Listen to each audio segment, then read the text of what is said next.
ہر وقت ڈر اور خوف سوار رہتا ہے، اس کا علاج کیا ہوتا ہے؟ ڈر، اگر یہ اللہ کا خوف ہے تو بہت مبارک ڈر ہے بھائی. لیکن ڈر خوف کس چیز کا ہے؟ بہت سے لوگ ہوتے ہیں کہ معلوم ہوتا ہے کہ ابھی کوئی ہمیں پوچھک لے جائے گا، کوئی اور کچھ. یہ سب نہ سوچیے، بس یہ دعا کر لیجیے اللہ تعالیٰ اللہم احفظنی من بین یدی ومن خلفی.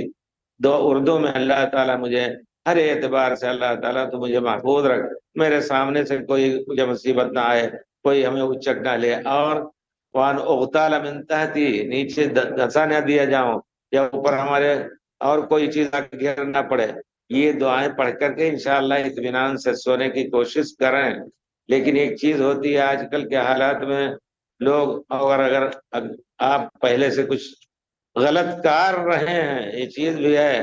ہم نے جو کتابوں میں پڑھا ہے، علماء نے لکھا ہے کہ اس قسم کی بیماری وسواس کی یا مستقل خوف کی ایسے لوگوں کے پاس آتی ہے جو پہلے بہت گناہ کیا ہے.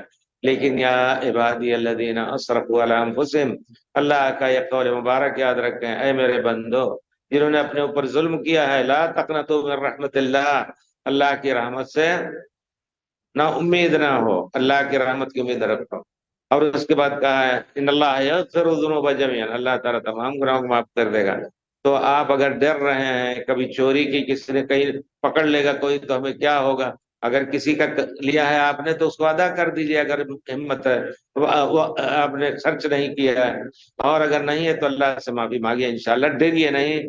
اللہ پیارے رسول صلی اللہ علیہ وسلم غم اور خوف سے پناہ، اللہم انی اعوذ بک من الہم والحزن.